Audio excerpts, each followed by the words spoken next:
कहना है कि उनके पीछे हिंदू भगवानों की मूर्तियां हैं। दूसरी तरफ कुछ लोग कहते हैं कि उनके पीछे आपको मिलेंगे अच्छे दिन। पहले दरवाजे के पीछे सस्ता पेट्रोल डीजल, दूसरे दरवाजे के पीछे एम्प्लॉयमेंट अपॉर्चुनिटीज। कुछ लोग तो ये तक कहते हैं कि ताजमहल एक्चुअली में एक शिव मंदिर है जिसका असली नाम है तेजो महाल्य। एक थ्योरी के अनुसार मुगल बादशाह शाहजहां ने इसे नहीं बनाया था, बल्कि इसे बनाया गया था राजा परमारदी देव के द्वारा 13th सेंचुरी में। उसके बाद ये पास डाउन हुआ राजा मानसिंह को, और शाहजहां ने एक्चुअली में ताजमहल को खरीदा उनके पोते राजा जय सिंह से। ऐसी ही एक और पॉपुलर थ्योरी ताजमहल के बारे में बताई जाती है कि एक्चुअली में शाहजहां ने 20,000 लेबरर्स के हाथ कटवा दिए थे ताजमहल बनाने के बाद, ताकि वो जो वर्कर्स हैं जिन्होंने ताजमहल को बनाया वो कोई भी ऐसा इतना सुंदर मॉन्यूमेंट ना बना पाए। अब एक थ्योरी के अनुसार तेजो महाल्य बना था 13th सेंचुरी में, दूसरी के अनुसार शाहजहां ने अपने वर्कर्स के हाथ कटवाए थे 17th सेंचुरी में, 450 साल बाद। तो ऐसा तो हो नहीं सकता कि ये दोनों चीजें सच हो। इसलिए आज की वीडियो में आइए सच जानने की कोशिश करते हैं दोस्तों। क्या है इतिहास ताजमहल का, इन अलग अलग थ्योरीज में कितनी सच्चाई है और क्या छिपा है ताजमहल के उन बंद 22 दरवाजों के पीछे। दुनिया का 7वां अजूबा, प्यार की निशानी। कहा जाता है कि इतिहास तथ्यों पर आधारित होता है, ना कि भावनाओं पर। कैसा इतिहास, कहाँ का इतिहास, कौन सा इतिहास। याचिकाकर्ता की मांग है कि ताजमहल में मौजूद 20 बंद कमरों को खोला जाए। And the judges have slammed the Taj Mahal petitioner. दोस्तों, ताजमहल की असली और एक्चुअल हिस्ट्री समझते हैं पहले। शाहजहां और मुमताज क्या थे इनके असली नाम। शाहजहां का जन्म हुआ था 5 जनवरी 1592 को। इनका असली नाम था खुर्राम। शाहजहां जो रॉयल नाम था इनका, ये बाद में ही दिया गया इन्हें, इसका मतलब होता है king of the world, Shah Jahan. इनके फादर थे जहांगीर और इनकी मदर थी जगत गोसेन, जो कि जहांगीर की चीफ क्वीन थी। दूसरी तरफ मुमताज महल का जन्म हुआ था साल 1593 में। मुमताज महल भी जो नाम था वो एक्चुअली में इनकी शादी के बाद ही दिया गया था। इनका असली नाम था अर्जुमंद बानो बेगम। तो खुर्राम और मुमताज की एंगेजमेंट हुई थी साल 1607 में और फाइनली शादी हुई साल 1612 में। शाहजहां की और भी बीवियां थी, जैसे कि कंदाहरी महल और अकबराबादी महल, लेकिन कोर्ट हिस्टोरियंस के अकॉर्डिंग एक्चुअली में ये जो मैरिजेस थी ये पॉलिटिकल अलायंसेस के तौर पर हुई थी। बहुत से अलग अलग हिस्टोरिकल अकाउंट्स हमें बताते हैं कि शाहजहां की जो रिलेशनशिप थी बाकी और बीवियों के साथ, वो सिर्फ एक कहने के लिए मैरिज थी, पॉलिटिकल अलायंसेस बनाए रखने के लिए शादियां करी गई थी। एक्चुअली में शाहजहां के अंदर जो डीप अफेक्शन थी, जो उनके अंदर प्यार था,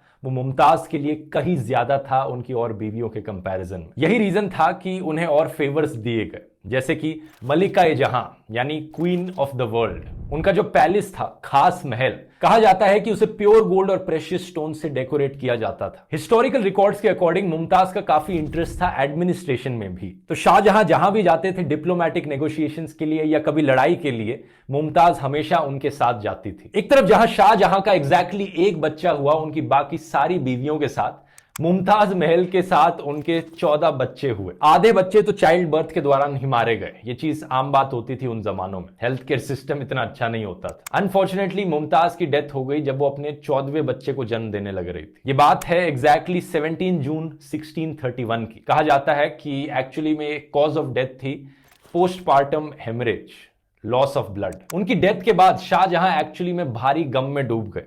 वो पैरालाइज हो गए अपनी ग्रीफ से। कई दिनों तक, हफ्तों तक रोते रहे और कहा जाता है कि 1 साल तक वो आइसोलेशन में चले गए थे मोर्निंग करने के लिए। जब वो वापस आए, उनके बाल सफेद हो चुके थे, उनकी कमर झुक चुकी थी और उनके चेहरे पर थकान दिखती थी। इस्लामिक थियोलॉजी में माना जाता है कि मृत्यु के बाद जो बॉडी होती है वो मिट्टी में मिल जाती है, लेकिन जो आत्मा होती है वो ग्रेव में रहती है। आत्मा बाद में जजमेंट डे के पास जाती है, जब डिसाइड होता है कि वो स्वर्ग में जाएगी या नरक में जाएगी। तो जो ग्रेव होता है उसे फाइनल रेस्टिंग प्लेस माना जाता है एक आत्मा की, सोल की। शाहजहां का यह मानना था कि मुमताज की आत्मा की जो फाइनल रेस्टिंग प्लेस होगी वो बहुत ही ग्रैंड होनी चाहिए, लाजवाब होनी चाहिए। जब उन्होंने ताजमहल बनाने का फैसला किया तो चीफ आर्किटेक्ट उस्ताद अहमद लाहौरी, उन्हें टाइटल दिया गया नादिर असर का, the wonder of the age. जो व्हाइट मार्बल पैनल्स पे कैलीग्राफी करी गई है वो करी गई है अब्दुल हक शिराजी के द्वारा। 1000 से ज्यादा हाथियों का इस्तेमाल किया गया था बिल्डिंग मटेरियल को ट्रांसपोर्ट करने के लिए। व्हाइट मार्बल को राजस्थान से लाया गया, जैस्पर को पंजाब से, जेड और क्रिस्टल को चाइना से, टर्कोइस को तिब्बत से, सफायर को श्रीलंका से और कार्नेलियन को अरेबिया से। ताजमहल के अंदर जो इतनी अलग अलग चीजें हैं, मटेरियल्स हैं, दुनिया के कोनों कोनों से आए हैं। टोटल में ताजमहल को बनाने में 22 साल का समय लगा इसकी कंस्ट्रक्शन और डेकोरेशन में। अप्रोक्सीमेटली 22,000 मजदूरों ने इस पर हर दिन काम किया इन 22 सालों तक। दोस्तों, वैसे तो ताजमहल की कंट्रोवर्सीज का इतिहास काफी लंबा रहा है, लेकिन अपनी कहानी की शुरुआत करते हैं सबसे रीसेंट कंट्रोवर्सी से। हाल ही में ये तब शुरू हुई जब खबर में आया कि बीजेपी पॉलिटिशियन राजनीश सिंह ने इलाहाबाद हाईकोर्ट में पिटीशन फाइल करी कि ताजमहल के 22 बंद कमरों को खुलवा दिया जाए। ये चाहते थे कि ASI यानी आर्कियोलॉजिकल सर्वे ऑफ इंडिया एक स्पेशल कमिटी बनाए जो इन 22 बंद कमरों के पीछे झांक कर देखेगी और ढूंढने की कोशिश करेगी कि कहीं ना कहीं कोई हिंदू भगवानों की मूर्तियां तो नहीं है यहां पर। इस पिटीशन में कहा गया कि ऐसे क्लेम्स किए जाते हैं कि ताजमहल एक्चुअली में एक शिव मंदिर है तेजो महाल्या नाम से, और कोर्ट का यह फर्ज बनता है कि इन बंद कमरों को खुलवा दिया जाए अंडर फ्रीडम ऑफ इंफॉर्मेशन। लेकिन कोर्ट ने इस पिटीशन को डिसमिस कर दिया। जजेस के बेंच ने कहा कि इस तरीके की पिटीशन फाइल करके PIL सिस्टम का मजाक बनाया जा रहा है। कोर्ट ने सवाल उठाया कि किस बेसिस पर पिटीशन फाइल करी गई है, क्या यहां पर कोई लीगल या कॉन्स्टिट्यूशनल राइट्स को इन्फ्रिंज किया जा रहा है? अगर नहीं तो क्यों पिटीशन फाइल करी? हिस्टोरिकल रिसर्च करना हिस्टोरियंस का काम है और उसके लिए प्रॉपर मेथोडोलॉजी फॉलो की जानी चाहिए। लेकिन अगर आपको लग रहा है दोस्तों ये पिटीशन डिसमिस होने के बाद ये राज ही रह जाएगा, तो चिंता मत कीजिए। इस वीडियो में सच जरूर बताऊंगा इस राज के पीछे क्या है। असल में बात क्या है दोस्तों, ASI के सोर्सेज ने ऑलरेडी इंडियन एक्सप्रेस को बता दिया है ये जो 22 रूम्स हैं ये एक्चुअली में रूम्स नहीं है, बल्कि ये एक लंबा सा कॉरिडोर है जिस पर दरवाजे लगाए गए हैं। और ये बंद दरवाजे कोई ऐसे बंद दरवाजे नहीं है कि इन्हें सदियों से कभी भी ना खोला गया।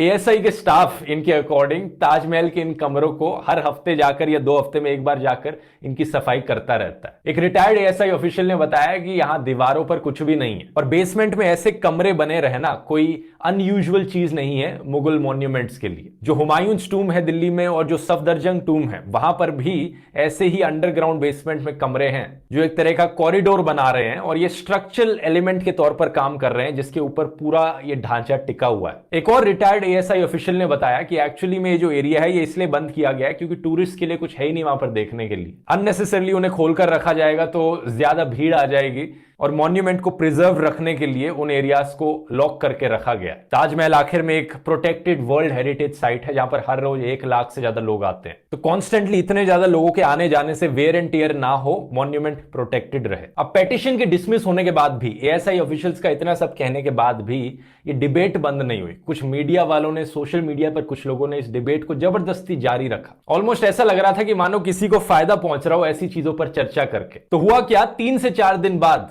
आर्कियोलॉजिकल सर्वे ऑफ इंडिया ने इस पूरी डिबेट को हमेशा के लिए खत्म करने के लिए उन्होंने पिक्चर्स ही रिलीज कर दी। इन बंद कमरों के अंदर की फोटोज पब्लिकली दिखा दी सबको। ये देख लो, इनमें रिस्टोरेशन वर्क चलने लग रहा है और इन कमरों के अंदर का नजारा कुछ ऐसा दिखता है। आगरा के ASI चीफ RK पटेल ने इंडिया टुडे को बताया कि ये पिक्चर्स अब ASI की वेबसाइट पर लाइव आपको मिल जाएंगी। ये उनके न्यूज़लेटर का हिस्सा थी और कोई भी इन पिक्चर्स को देख सकता है उनकी वेबसाइट पर जाकर।